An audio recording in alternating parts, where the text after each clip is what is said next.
Hey guys, it's just a little bit before evening hits, so I'm trying to get all these tulips and daffodils I planted in the ground before it gets dark.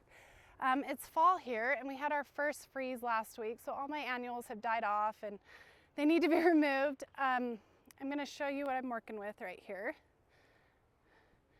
So those are my black and blue salvias. That whole area right here, this whole area around the flower bed is all annuals. So once I pull all those out, it will be a clean slate, and I just love the idea of planting my tulips and daffodils surrounding from behind and all in the front around that bird bath.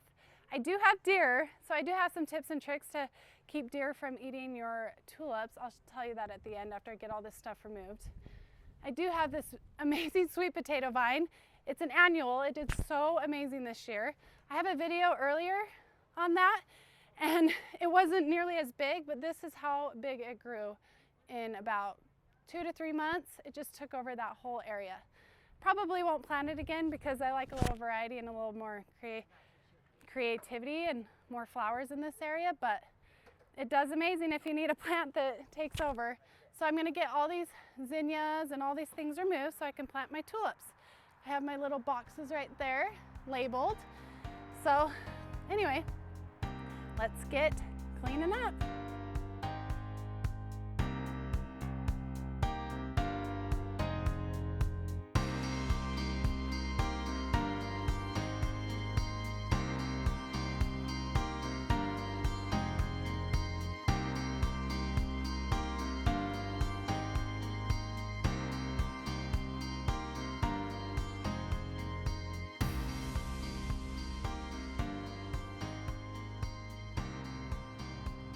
Okay, so I got all of my annuals pulled out, and this is so exciting. I know that most people probably already knew this, but look at this. It actually produces sweet potatoes. They are quite large, and there are 1 million of them. I thought that was so awesome. So now I have sweet potatoes. Look, there's even more underneath the ground. There are so many sweet potatoes. I had no idea that it was gonna grow sweet potatoes. I'm actually thinking maybe I do want to plant it here because these will be really nice to keep in your storage in the wintertime. Anyway, I'm going to keep digging, but look at all those amazing sweet potatoes. Over here, there's a bunch. This is where the main rootstock was. Look at all of those. I didn't realize they are sweet potatoes, and then my husband's like, oh my gosh, they're sweet potatoes. And sure enough, that's what they were. I also found some baby wipes. I don't even buy baby wipes, so I don't know why those are there. So, okay, let's get back to the tulip video. So, like I said, I'm only gonna plant the tulips in this area. I have a lot of deer that come and they eat all of my neighbors' tulips because we're really close to the mountains. It's a gorgeous mountain view.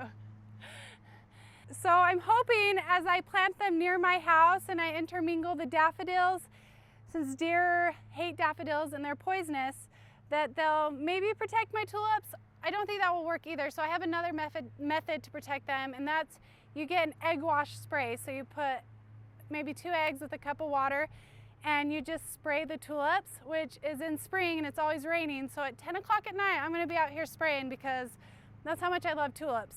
And my neighbors are gonna be wondering what the heck I'm doing, but I hope that will work, and I really do think that I'll be able to get beautiful tulips this spring. So it's kind of a test period right here. Right here, I bought some tulips. I think these colors are going to be beautiful. I love a variety of colors, and I just like mixing and matching. And then I have this beautiful, soft, creamy yellow daffodil. So with tulips, you can plant a lot of them in a tiny little space. So right here, I have about 70 tulips. I have about 30 daffodils, and I could do even double that. But just because I don't know how well they're gonna do, I didn't go crazy. And I like to treat my tulips and not my daffodils, but I like to treat my tulips as annuals because I get really bored and I wanna mix it up. And there's so many fun varieties of tulips out there. So the key when planting your tulips is you wanna make sure you get them at least 6 inches deep. Last fall, I got really impatient. I was exhausted from all the summer gardening, and I had bought all these tulips knowing I shouldn't because I was too tired to plant them, and I bought them anyway because it's so easy when you're at the store to be impulsive. And I kind of just like threw them in the ground. They were only like 1 to 2 inches deep. And sure enough, in the spring, most of them froze off. A lot of them were really stout because they were so close to the surface and they couldn't get their roots established deep, and they just weren't really pretty. So what I learned is you gotta plant them deep. It's very important. And also, this is kind of the big fad right now, but these little augers are so awesome for planting tulips. It makes your life so much easier. You can just kind of throw them in the ground, put it in the ground, and start.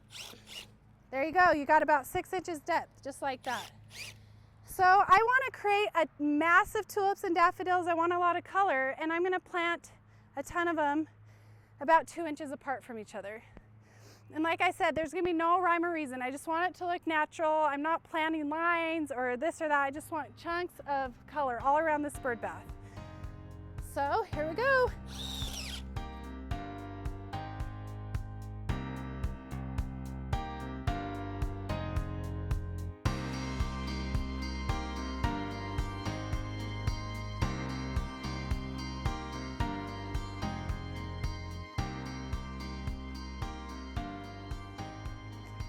Okay, so I was trying to use this drill and plant all my 70 holes, actually more like 100 holes, before I planted the bulbs, and that wasn't working out so well because it was all kind of just becoming one big intermingled mess.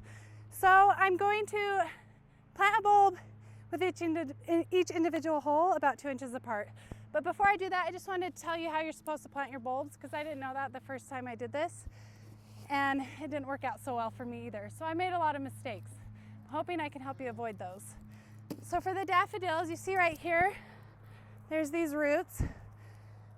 Ooh, I'm out of breath. You plant those face down to the ground because you want those roots to spread down, and then just keep the pointer tip up. So pretty simple. And then as you have these tulips, same thing here. You see these little baby roots? Just keep your pointers up. And then it's just important to plant your tulips in the fall when it's cooler and before the ground freezes, otherwise it'll be too hard. And they just need to be planted in the fall because they need that cool temperature for a long time to create the reaction so it can flower. That's why planting in spring will not work. Okay, so let's get going. I only have 100 holes. It will take me literally like 5 minutes with this thing.